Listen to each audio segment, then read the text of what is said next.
All right, so now we're doing biblical anthropology, which is the study of humans. So anthropos is a more generic Greek word for man, right? But it's really, it's not the same as, like, for instance, the word aner, which explicitly means man, right? And a lot of words have a word that's more generic, although typically it's translated as man in English, like homo, for instance, in Latin, which, everybody makes a joke about. I'm homo sapiens, right? So man. Hebrew ish, right? I think that's a little bit more generic. Most languages have a more generic word that they use. And anthropos is the Greek one. So it's really just the study of mankind, you could say. I'm going to get in trouble with all you feminists out there. But I'm a feminist too. But we'll get into that later. So now we're in Genesis 2. Let's say we'll go to 2, right? And you see the theology of mankind in 1 as well, and I'll read it to you real quick. So he's on the 6th day man is made, right? And I think that's actually quite literal. So God makes men last, right? Best for last, right? Although just ask your wives about that, as I always say, and they'll debate you, but, you can tell them I said that. Let's see. Okay, that's the 4th day. Let's see. Here we go. And God said, let us make man in our image, right? So this Zelem idea, the image, right? Which actually frequently in the Bible has to do with idolatry, but sometimes it's a little bit more ambiguous than that, we could say. Let me find it. In his image, according to his likeness, right? So this idea of kind of something imaging another thing. And let him rule over the fish, right? So he made fish first, of the sea, and over the winged birds of the heavens, or the birds of the heavens, and over the beasts, and over the earth, or the beasts of the earth, I think, and then over all the earth, and over all the swarming things. So this Ramesh thing, it's a little bit more like, I think it has to do more with like reptiles and lizards and, there's the same thing, and insects and things that just kind of like spread out and swarm along the ground, right? Because Hebrew's a little bit, as I've said before, it's a little bit more of a in the dirt kind of language. It's not quite as abstract as modern languages have become, although I would imagine modern Hebrew is different because the culture is different now, but even today I think probably a little bit more that way. And the things that are creeping, right? So you have this idea of like these taxonomies of animals, right? And man is the master, right? He rules them. Now that's an interesting idea in and of itself. So let's focus first on what we're dealing with here when we deal with man, right? And if you're talking about the locus of humanity, you should actually start with men, not women. You should start with man first, as the Bible does. And that's not because women are inferior. It's because God had a certain way he put the creation together. So men were first, right? And what's sort of interesting about that is he sticks Adam in the middle of the garden. And he plays out a love story, right? So Genesis 2 is a love story, and it's more personal, right? So Yahweh uses his personal name in Genesis 2. He uses his personal name. And in chapter 1, it's God, right? Which is way more... It's kind of like talking about Yahweh, so he's like ruling the universe. It's much more vast, right? And the whole Trinity is there. But in chapter 2, it's like just, it's dad, right? Yahweh comes down. He's like, I kind of want to make some stuff down here. And so, our heavenly dad, he comes down and he makes Adam with his own hand, right? Which is sort of interesting. You don't get that impression from the other stuff in Genesis 1. Like he's like making stuff with his hands. And he makes somebody in his own image, right? So his and the Logos, his image, I think. And what's interesting about that is, what does it mean to have the image of God? People get stuck on this, right? So what is this dude he sticks in the middle of paradise, and what's he doing there? So here's how I look at that. If you study the Bible and you study Yahweh stuff, right? So if you just look up God the Father, and also the Logos too, you study their stuff, what you will find is God the Father has a form that actually kind of looks like a man. You see this all over the prophets. And I know that's going to sound heretical to a lot of Western Christians. I'm going to contend that's because you're Platonic. No offense. God does have a form. It's a way he presents himself. And it has always looked like man, which is weird, but I think true. Although he's not limited by it. And it's mysterious what that actually means. But he's not this abstract essence. He's more than that. And he has a way he presents himself. And the way he made men is modeled off of how he actually looks when he presents himself personally. So he made men in that image. And he made men to have a similar personality to his. He has a personality, by the way. You can tell when you read the Bible he does. He's a person, right? And men have more of his personality, which is sort of interesting. They like to tinker. They're more in the dirt. They like to get personally involved in stuff, but in this more kind of like, overseeing kind of way, guiding sort of way. And they're more... And I think this is, in Yahweh gigs, you see this. Yahweh is more to the point about stuff when you read his books. He's usually more to the point, even when he's artistic. That's more how men are, right? And he's kind of like this warrior, fun-loving guy. That's what men are supposed to be like. They're supposed to be kind of like these warrior kings who have this sort of vibrant sagacity that rule the world on Yahweh's behalf. And that's what men are when you read Genesis 2. That's what they're like, right? But what's interesting is they need a mate, right? And that's how Yahweh designed this world in dyads, right? Which is sort of interesting. Why is it dyadic all over the place? And this is something I've wondered about my whole life. Why is this particular creation dyadic? Oh, and another thing about Yahweh is he has the Holy Spirit within himself. And he has a son. All this is very fascinating, right? He modeled this reality off of himself. Humans are indwelled by spiritual engines, right? You see this. Genesis 6, I'm going to take my Holy Spirit out. And Jesus, half of what he did was take unclean spirits out of people. People get indwelled by spiritual powers. It's one of the ways they operate, right? And what that means is highly mysterious, but I think it's the truth. Weird, right? But, it's actually quite true. And a lot of mental health issues are related to that. That doesn't mean don't go see your psychiatrist. It just means the church does have things to say about that. So he's making this man to be like him. But then you get to the question, okay, then why is the woman derivative, right? Because he pulls the woman out of the man and then forms her special. So that's kind of what men are, right? They're more like Yahweh. And they carry his image also because they image Yahweh into the creation, right? So they bring Yahweh down. And that's how Yahweh is. He loves to proxy rule. He loves to proxy rule. He loves to just let people tinker in his creation, which is cool. That's a thing about him people miss. And actually, you can see that in the Bible, too. How often does he even come down here?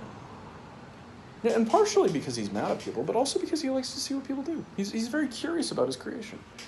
People say, well, he controls everything. And, well, technically, in a way, he does, but he also kind of like lets it run in this like fluid, self-forming direction, which you can see in creation. And even though he's totally in charge, it also like has its own existence, and it kind of flows in a certain way, and he likes to watch that happen and watch people play out their parts. And that's kind of how Yahweh is. He's just kind of this vibrant, loving fellow. More coronavirus stuff. Oh no, my battery's dying too. Okay. But that's men, all right? But I got to spend at least as much. All right, this one will go a little long. But women are cool too, right? You got to say that because women are amazing. Like men always being mean about women are great. Women are the best. I don't know why men hate on women. So I do now. It's because we're fallen, right? But women have a different model, right? So they're not modeled on Yahweh. They're modeled on Tahom. And this is where it gets kind of interesting, right? Because he found Tahom, and it was amazing, right? And he made it this incredible thing. He's like, what would this even be like, right? And that's how Yahweh is. He's like, this is so cool, right? He found that nothing, but he was like, wow, that could really be something.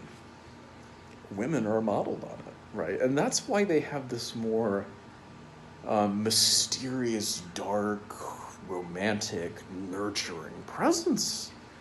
Because that's what Tahom is like, right? And that's why, you look at how children are formed, it looks like they're in space if you stick a camera in a uterus, right? Because that's kind of what the uterus is. It's the depths, right? We are formed out of the depths, right, of the earth. The psalmist says that. So, women are this nurturing life source, right? And yet it's Yahweh who gives life, but he brought Tahom to life and made this reality out of it. because it was nothing when he found it, but he made something out of a nothing, which is, kind of paradoxical. But you have to, another thing about Yahweh is he likes paradoxes, right? So he built this reality, and he modeled the love he had for this in the middle of the Garden of Eden with women, right? So you've got little Yahwehs in the Garden of Eden, and you've got little Tahoms. And the interesting thing about the Tahoms is they're these like really amazing people who, have this nurturing, vibrant, holistic embodiment, right? And they're mysterious and nuanced and, all these things men want, but they don't even know they want them, right? And you have to understand, this isn't like a direct analogy to God, because God is infinitely more than anything you ever know about him. But he's making a point, right? That this stuff was like so cool, he had to do something with it, right? And that tells you kind of what God's like. Like, he just had to do something with it. And so he wrote a love story in the middle of this created order and stuck humans in the middle of it. And what's interesting is most of the critters on this earth actually do play out that love story in some form or fashion. A lot of them do. When you get to the microbe level, it changes, right? But like at the macro level, like pretty much all of them do, right? Insects and mammals and reptiles and human, we all play it out. And that tells you, like, it was so profound that he built it into this reality. I mean, it's all coding, right? The next reality is quite different. And then finally, like, they're both made out of dirt, essentially, right? So he made dirt people, okay? And this, I'll just kind of close with this, right? So this is a dirt world, but, this is an amazing world, right? I think humans want to leave it, but angels want to come here. They love this place. It's great. Often they don't come down anymore because of how corrupt it is. But I mean, angels love Earth, I think, because it's just, there's so much stuff down here. I mean, it's just gorgeous, right? And they have all these worlds up there, but there's nothing like Earth. I mean, Earth is like totally unique. It's the gem in the middle of the universe. And people look up and they go, wow, look at all that stuff. But, that's not how God looks at stuff. Like, he doesn't look at things based on dimensionality or something. Like, he's different from that. So like Earth is this incredible thing he made. And there's all kinds of stuff out there, but this is amazing. And actually the universe is swarming with life, swarming with it. But Earth is the special thing he made. He focuses so much of his attention on Earth. And he made dirt people here. And that's kind of an interesting thing inside of itself as to why he made dirt people. But Adam literally means the dirt guy, right? So he made the dirt guy. And then the dirt guy named his wife the life girl, right? So dirt and life, right? It's just kind of like funny, right? Dust and life. That's what the first or two parents were named, dust and life.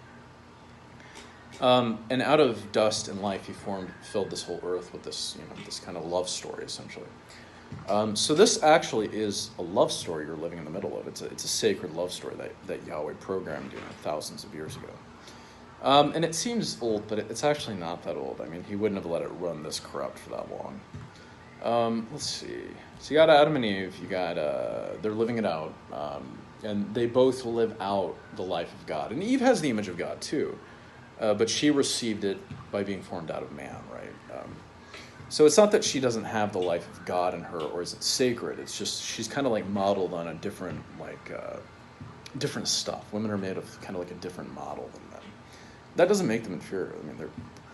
But finally, talking about like how humans are, right? So humans are kind of interesting. I think we're different from a lot of the other things he made. They're not entirely. But one thing Yahweh does, and you can tell this, is he animizes things, right? So when you animize something, you give it a moving personality life center, right? And that's what your soul is. It's your animus. It moves you, right? It's the vibrancy that brings you to life. And that's why when he says he formed the man out of the dust and he became a living soul, right, he animized men, right? And I would assume he just animized them right out. He took the dust and animized it and modeled a personality off of his own. But then the woman becomes animized off the bone, right? And he takes that and he makes another animus for women, right?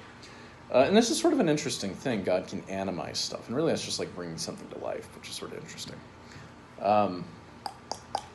Spirits, right? So he has this life-giving spirit thing flowing through his creation, the Holy Spirit. And so humans always have a spirit. They have an animus, which is their personality center. They have a spirit, which is kind of like their life engine almost, right? So he breathes the breath of life into the man's nostrils and he comes to life, right? So it's like a life engine. that runs your body. And then you have your body, right, which is kind of like your. I look at the body as like it's like a sacred spacesuit. It allows you to move around in the dirt world and engage it in the way He designed you to. But not every critter up in the universe has this sort of like spacesuit thing. Angels don't frequently, if ever. I don't know. I think they're just soul and spirit. I don't think they have bodies. And that's an interesting thing about humans is we have this kind of this physicality to us that not everything else has. And actually, that's a very sacred thing. And people do talk about it. Could you take human consciousness and put it in a different system? I think actually you could. The issue is that wasn't something He designed for this particular age. Although what comes in the next age, we really don't know that much. But Paul does talk about a different kind of body in the next age. Humans will continue to have bodies, but they'll be spiritual bodies, he says. And what that means, I'm not really sure. But it does tell you that this is a contingent scenario based in a particular model of reality, which is how Yahweh operates. I mean, He can program stuff to do whatever He wants it to do. Okay, well, I hope that muddies the waters enough. So that's how I would look at just like a generic idea of humans. But humans are relational personality centers, right? So like humans don't exist on their own. They receive their life from God. And that's one of the biggest points the Bible's making. You have to be connected to God to truly be alive. And that's why Adam and Eve died when they severed that connection, right? When they disobeyed God, they severed the connection, they died. And that's crazy. I mean, even angels can do that too. They did. Like a third of the angels fell, right? Because they followed Lucifer down to the earth. Okay, that's all I'm saying. These keep getting longer. Let me know if you have any questions again on this topic. So this is anthropology. So much more could be said about that, but we could spend days and days on this one topic. Short answers, right? So let me know. All right, thanks. Bye.